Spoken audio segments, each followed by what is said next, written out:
Welcome to In 5 Minutes. The agenda of this clip is to study a clocked SR latch or latch with an enable signal. Okay, let's get started. Here on the screen, you can see a latch with an enable signal. Remember, a latch is a circuit which can be differentiated from a flip-flop depending on how it changes its output. A flip-flop will change its output when there is an edge of the clock. Edge means nothing but a positive edge going in the upward direction or a negative edge going in the downward direction. Whereas a latch will change its output or will be able to change its output during the level of a signal. Here this is called a level. So if it's a positive level latch, it will change its output when the level is positive, and if it's a negative level latch, it will change its output when the level is low. Here, the reason I mention this is because this is a positive latch, this is a negative latch, and this signals can be clock signal for flip-flop, whereas for latch, it can be a clock signal or an enable signal.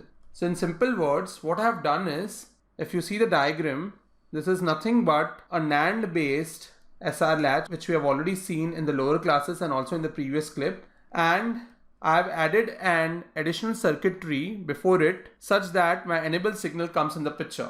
So if my enable signal is equal to 0, that means we know that irrespective of what is there in S or R, my output will hold its previous value.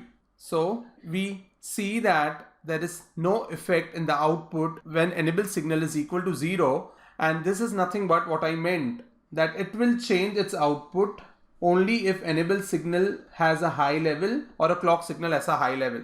So this is nothing but a level triggered latch. So this is the first condition. When enable is equal to 0, no effect of S or R is seen and the output is holding its previous value. However, when enable is equal to high, that means this changes to 1.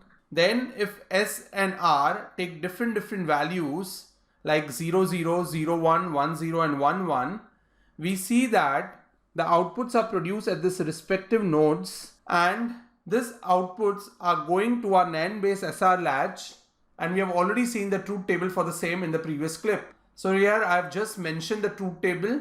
For your reference, you can input these values and see whether you are getting the same truth table or not. So now the agenda of this clip is, this all we have studied in the previous clips or in the previous semesters.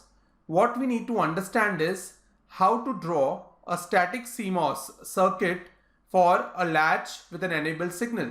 And here is where we want to get into. Let's see how to do that. From the previous clip, if you see, I have drawn my NAND gate.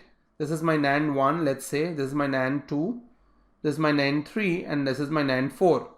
So NAND 3 and NAND 4 circuit is nothing but my NAND based SR latch, and NAND 1 and NAND 2 with an input of enable signal makes a latch with an enable signal. We have already seen this diagram in the previous clip.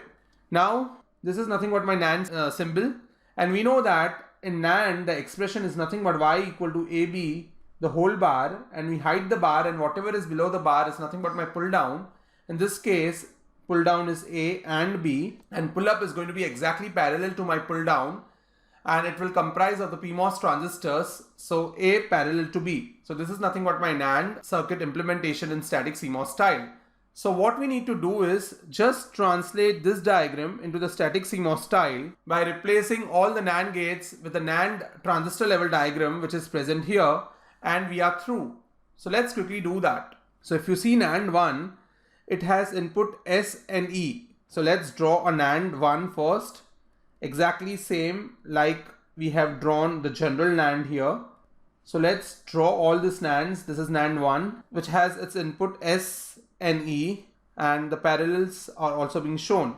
The output I have labeled it as S bar. So this is the output of NAND 1, which is S bar. Now this is going to, if you see properly, nothing but my NAND 3. This output S bar is going to NAND 3. So this is nothing but my NAND 3 circuit, which has one input as S bar and another input as Q bar. Q bar is coming from NAND 4. So this is my NAND 4 and this is my NAND 2. So let's quickly draw first NAND 2, which is very straightforward, R and E as the inputs. and the output being R bar. So this is also understood. NAND 2 is also understood. So once we have R bar and S bar, what we need to do is just draw a NAND 3 and NAND 4. The output of NAND 3 will be Q, which also will be an input to NAND 4, and output of NAND 4 is Q bar, which also will be an input to NAND 3. In summary, don't get confused. There are 4 NANDs. First you draw all the 4 NANDs. This is one NAND, this is the second NAND, this is the third NAND, and this is the fourth NAND. Then look at your gate level diagram, label all the inputs to your NAND and connect the outputs to the inputs where it needs to be connected, and this gives me nothing but an SR latch with an enable signal, static CMOS style implementation. Hope you have followed. It's a very straightforward thing. We will be using this to implement our SR latch with an enable signal for different styles like pseudo NMOS, dynamic, C-square MOS, and so on in the further clips. Thank you very much and stay tuned.